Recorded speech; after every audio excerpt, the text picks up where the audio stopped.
plateau avec les invités. C'est vrai, d'ailleurs, ravi qu'ils soient sur le plateau avec nous. Les deux que l'on attendait, à savoir le président de la Dynamo, Eugène Desbois, bonsoir. Bonsoir. Et Yoran Ponga, qui est éducateur de football dans ce même club, c'est-à-dire la Dynamo. D'accord. Alors, les mauvaises langues ont dit peut-être que la Dynamo n'a pas voulu partir ou quelque chose comme ça. Peut-être qu'il y avait un petit problème, non? Non, du tout. D'accord. Il y avait une séance à mener, donc c'est pour ça qu'il n'a pas pu venir. D'accord. Alors revenons justement avec vous, messieurs, puisque nous parlons justement de ce partenariat entre le Stade Lamantinois avec Rennes. Vous disiez, pardonnez-moi, Mika Mirabli, que c'était pour vous, disons, une immense joie le fait que vous avez pu signer un tel partenariat, n'est-ce pas?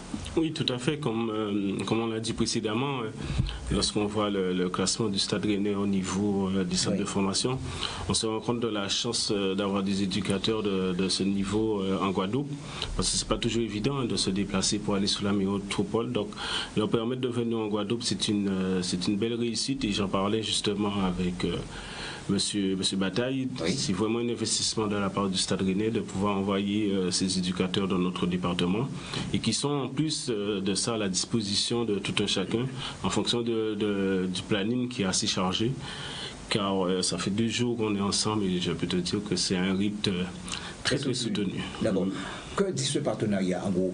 Alors le partenariat, comme je l'ai dit précédemment, il intervient sur 2 aspects, celui de la détection bien sûr des enfants à potentiel, et la deuxième c'est tout ce qui est sur attrait à la formation, formation sur place en Guadeloupe et formation en immersion au Stade Rennais.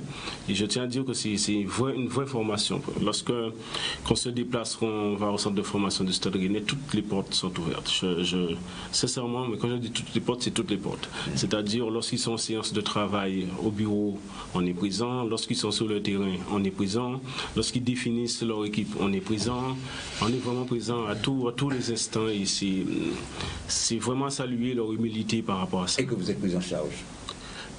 Alors, on partage les frais. Ah bon? On partage les frais, mais l'idée c'est vraiment d'y avoir accès. Sincèrement, d'avoir accès à une telle structure, à une telle organisation, c'est extrêmement important, parce que ça nous permet de nous rendre compte de l'intensité du travail qu'il y a à ce niveau-là. Il n'y a pas de réussite sans travail. Ouais. C'est vraiment le maître mot.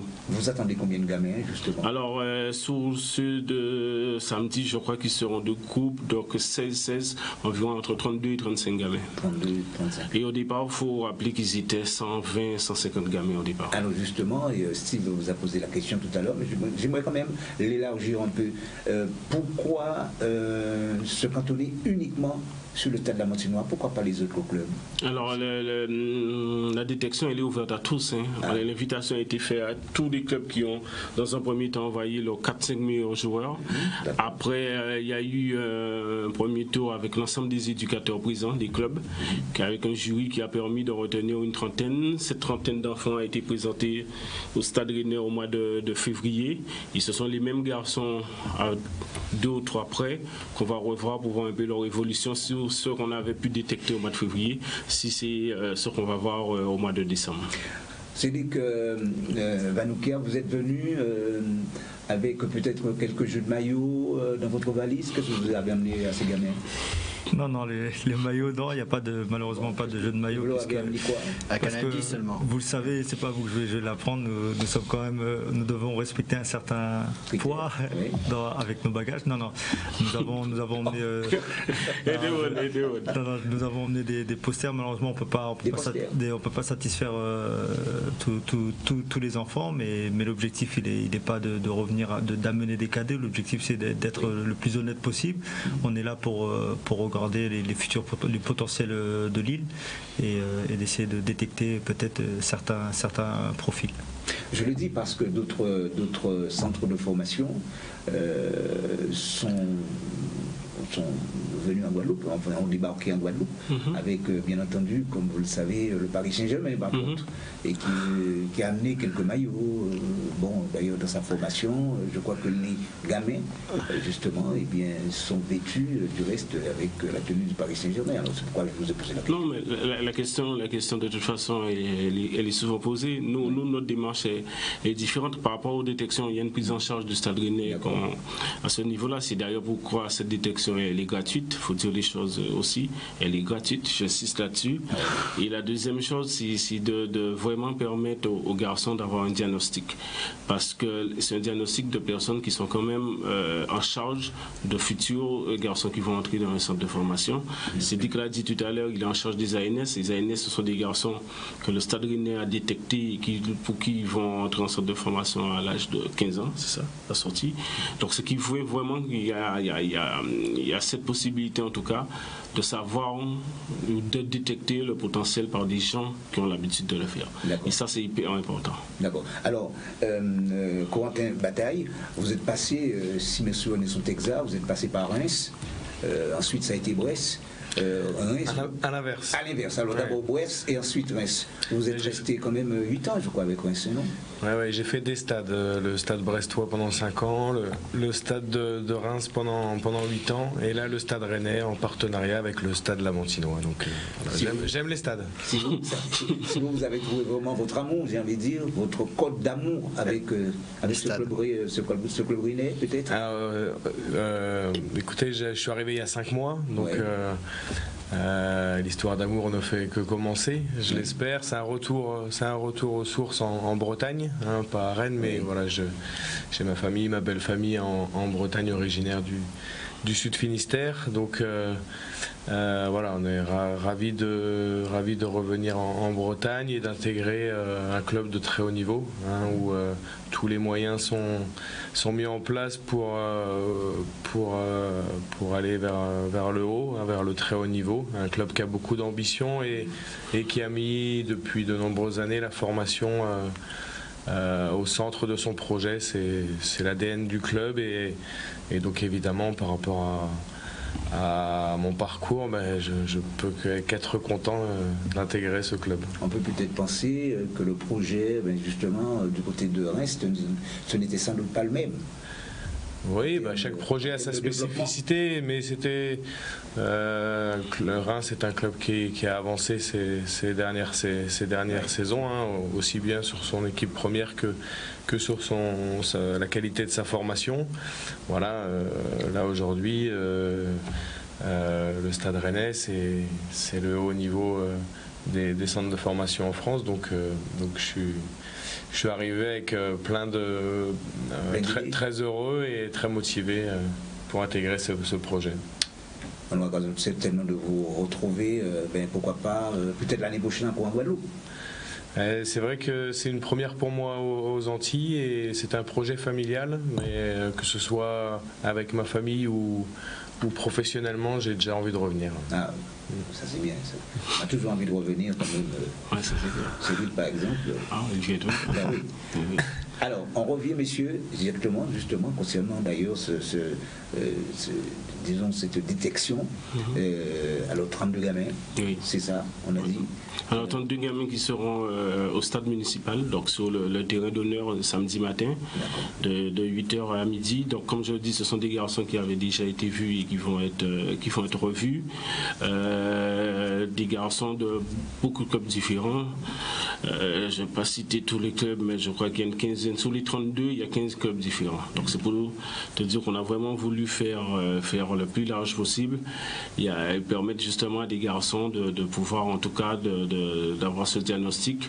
Et on va essayer de faire, en tout cas sur les garçons à fort potentiel, de vraiment faire un diagnostic écrit pour permettre justement à leurs éducateurs, à leur club, de voir les axes de progression de ces gamins pour leur permettre justement de continuer à progresser. Alors 32 gamins, ils seront là. Disons parmi ces 32 gamins, il y aura peut-être 3 ou 4 à fort potentiel. C'est-à-dire quel va être votre comportement vis-à-vis d'eux? Plutôt. Oui, je pense à Corentin Bataille. Bien sûr. À Corentin qui. Oui, bien sûr. Suivi déjà avant tout. Oui, non, mais l'accompagnement suivi. Ces garçons. vous imaginez ce que ça représente encore plus pour les garçons de la Guadeloupe, hein, d'intégrer un centre de formation. C'est partir à 8 km, donc ça se fait pas en une observation. Presque comme l'a expliqué le président, c'est des garçons qui ont déjà été observés.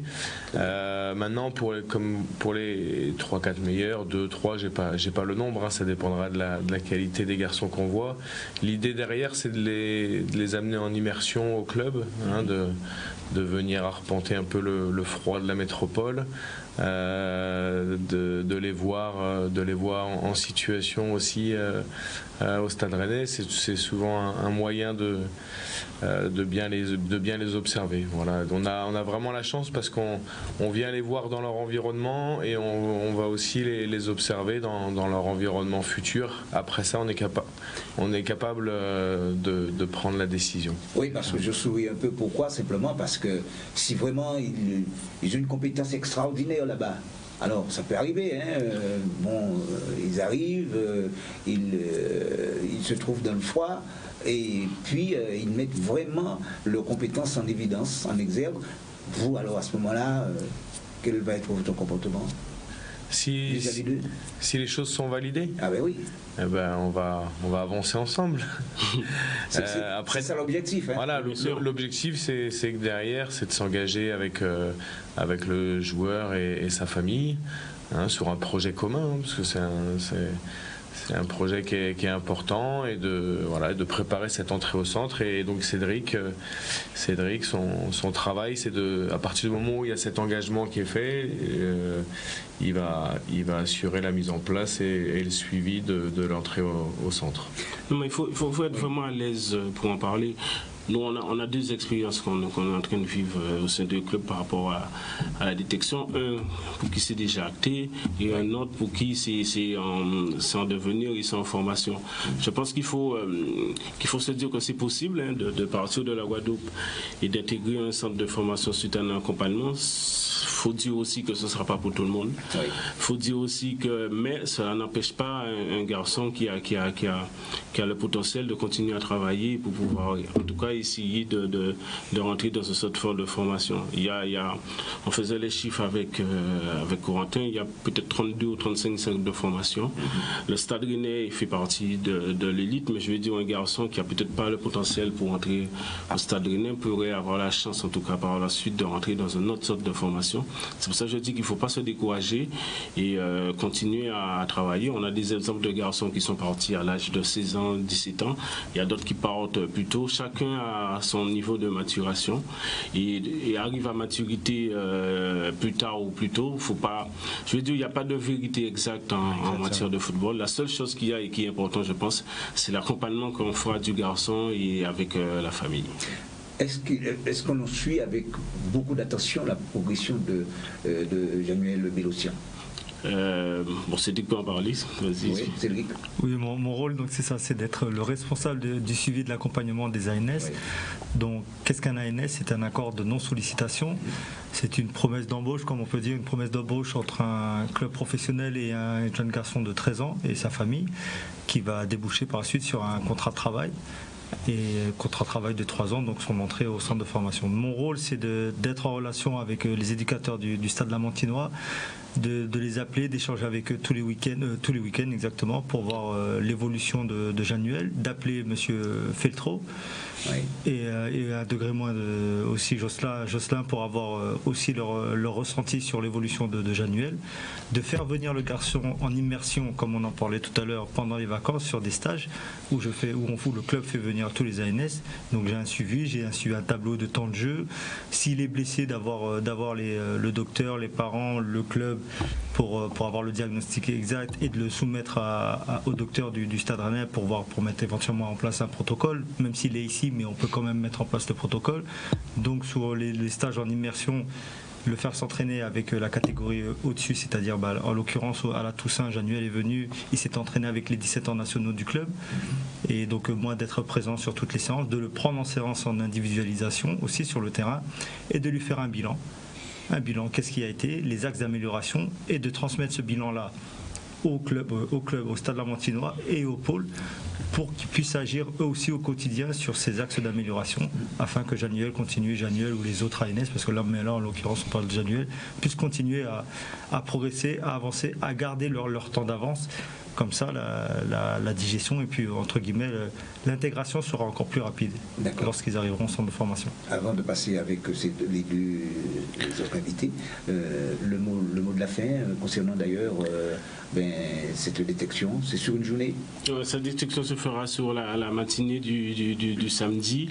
Alors, elle vient dans le cadre d'une semaine assez particulière pour le Stade Lamantinois, parce qu'on a mis en place tout ce processus de détection, tout ce processus de formation et d'accompagnement, et on va terminer cette longue semaine par les 60 ans du club qui auront lieu dimanche à la salle des fêtes du Lamentin à partir de 12h30. Donc on est dans le milieu associatif, c'est une association sportive, mais l'aspect culturel aussi a son importance, et donc c'est vraiment une semaine très très chargée pour le club, pour les éducateurs du club, pour les administratifs du club, pour les dirigeants du club, mais cela en vaut la peine. Oui, mais ça aussi, juste pour faire un petit peu la transition, c'est une semaine un peu difficile pour vous au niveau de la Dynamo, puisque vous avez perdu un membre très apprécié, et en l'occurrence M. Milon, si je crois bien. Oui, bonjour, bonsoir. Ce qui a causé un peu notre retard d'ailleurs. Nous avons perdu notre vice-président qui sera apporté en terre demain. La veillée, c'est ce soir. Et nous sommes très touchés par cette disparition subite, parce que rien ne laissait prévoir une telle situation. Donc, nous faisons tout pour accompagner la famille. M. Milon qui a été un membre très actif. Alors, la particularité de M. Milon, c'est qu'il est vice-président de la Dynamo. Il a été, en début des années 2010, membre du Nénuphar. Et il était à la création de l'association qui va avoir ses 60 ans en 2020. Puisque l'association est née en juin 1960.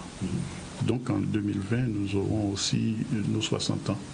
Et d'ailleurs, il était chargé précisément de refaire un petit peu l'historique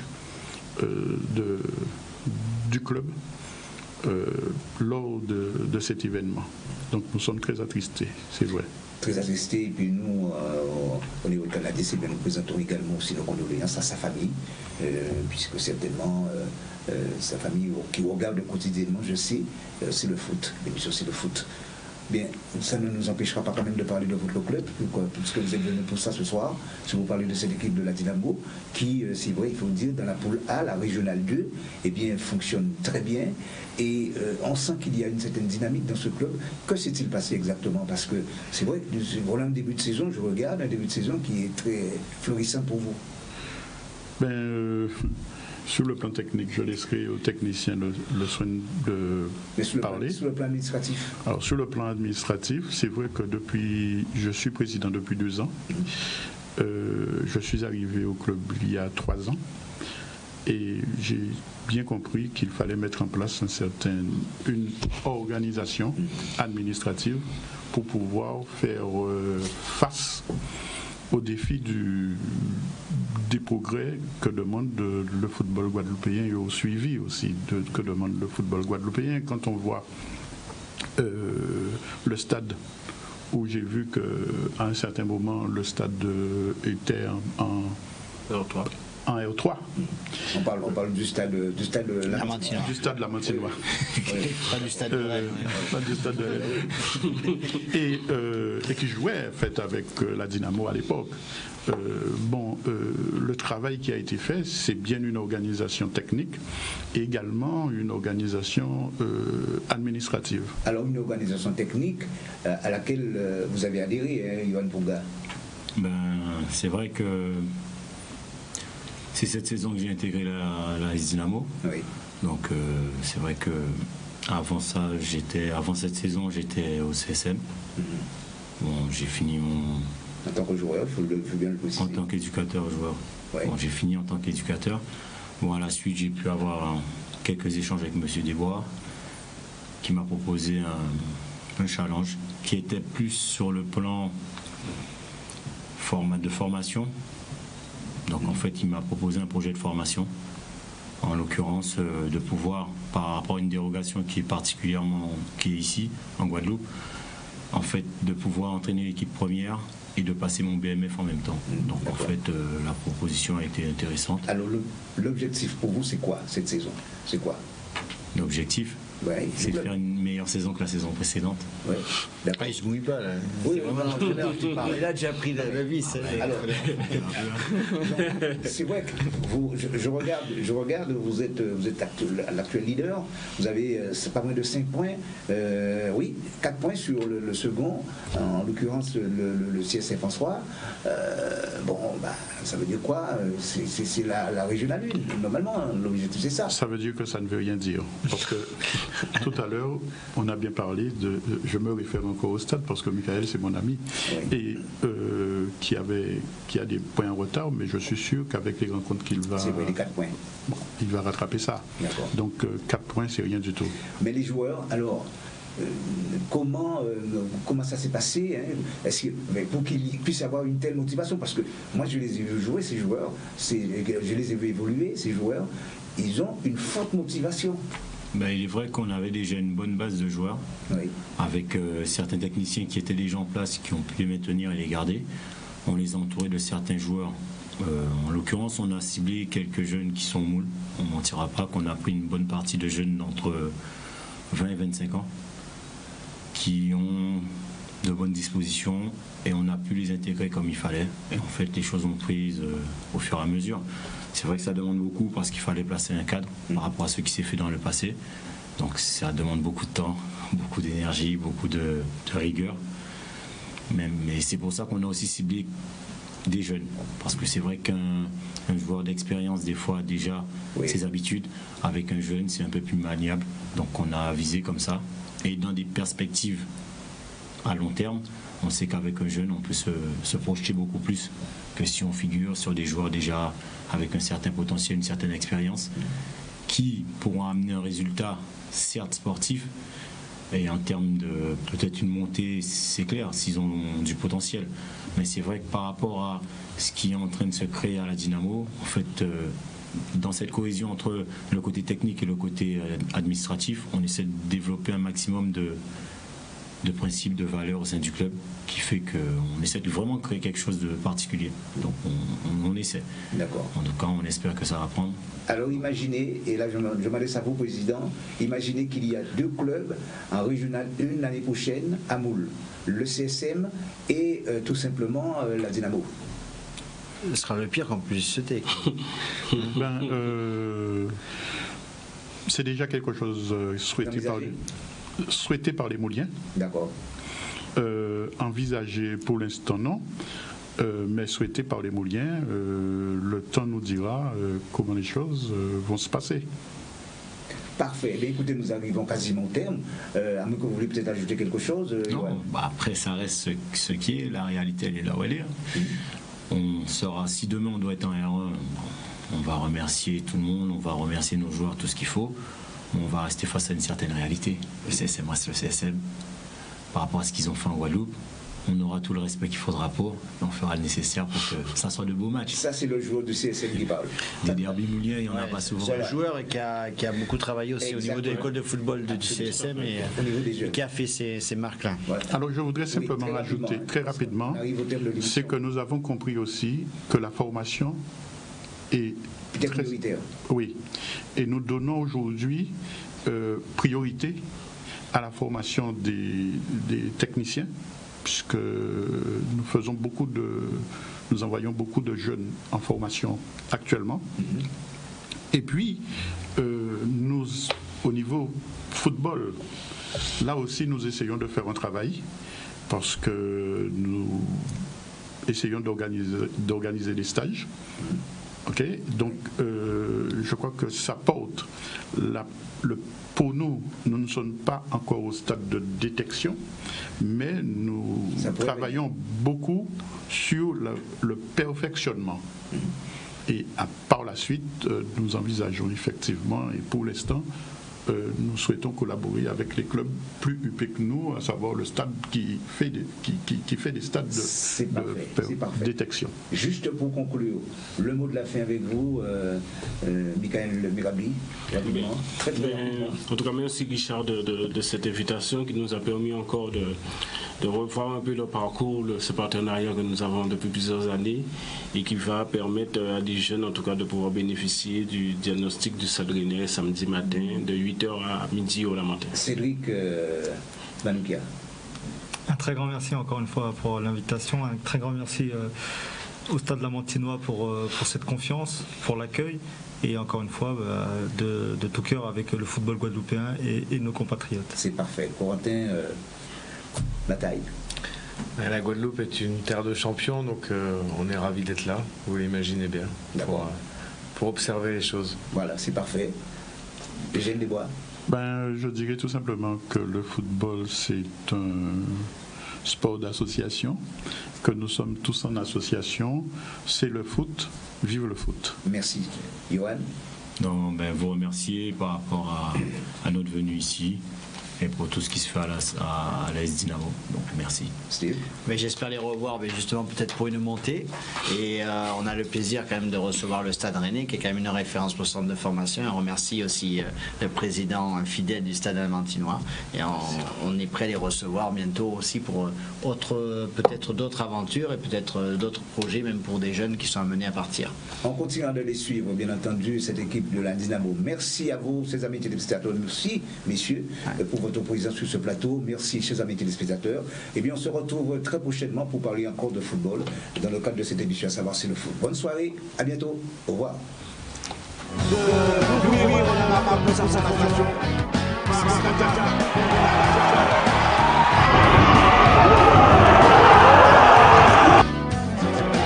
Et